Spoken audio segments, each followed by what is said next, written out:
Lewis Decker!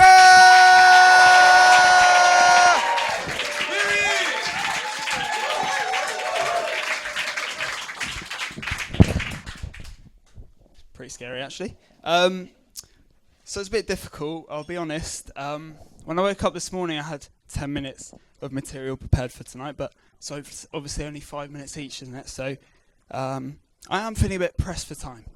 Like a freshly squeezed Clockwork Orange or something.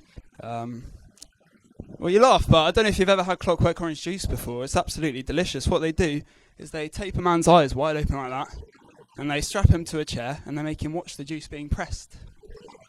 I think that's how they get it from concentrate. But it's alright, I'm not just going to stand here awkwardly fumbling around and sort of making jokes with out-of-date references to films from the 1970s. I've got here the notes from the 10 minutes of stand-up I was going to do.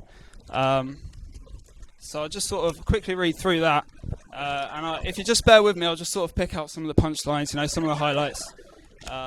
So yeah, just give me a minute.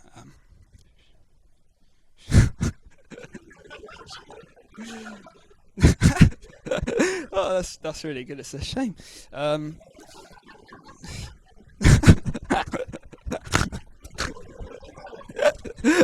All right, here's one. That's like if Nigel Farage made a sandwich out of cheese and nightmares.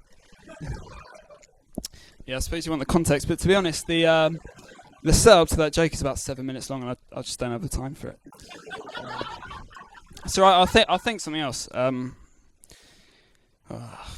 should be used to this, to be honest, because I'm rubbish at timekeeping. I'm always late for everything. I was late out of the womb on the first day of existence. My mum was in labour, something ridiculous like 12 hours or something. The midwife told her afterwards it was the most painful experience of labour she'd witnessed since Jeremy Corbyn's leadership.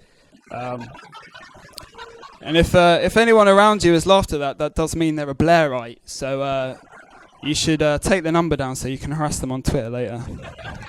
That's just a little treat I threw in. Where else was I? I was late the other day. I was late to a funeral, about an hour late to a funeral, which was pretty embarrassing. But I thought I'd get away with it. I thought it'd be alright because it was my own funeral. I thought people would be nice, being dead. But no, they were horrible about it. They wouldn't stop going on about, oh, we're here for the late Lewis Decker. Lewis Decker, he's late but not forgotten. It's not how I wanted to be remembered. It's not how I wanted to be remembered after my death. But and the priest, he had another ceremony to get to afterwards. So my coffin wasn't lowered slowly into the grave. I was just thrown unceremoniously into the soil. And my broken and twisted limbs sort of formed the shape of a clock face, which was humiliating. Because firstly, it's a very inelegant way to be buried, and people kept joking that it was the closest I'll ever come to achieving actual irony.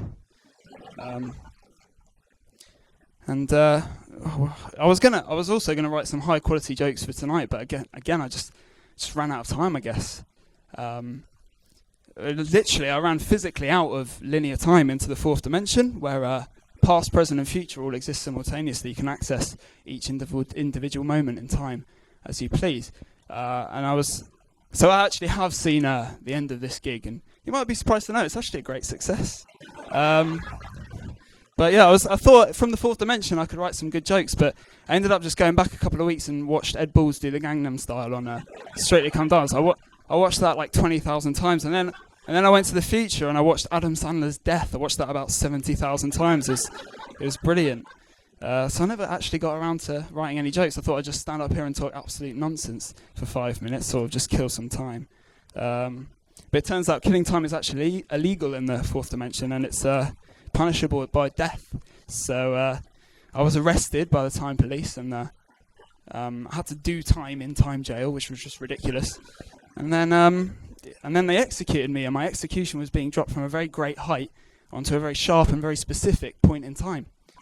And it went right through me like that. And I looked up with my dying breath on the point in time they dropped me on, and it was an hour late for my own funeral. And now my legacy is going to be late Lewis forever, the bloody bastards. Anyway, so yeah, that was all completely meaningless. So I'll end with something a bit more thought-provoking. Oh no, actually, that's it. I've run out of time. So.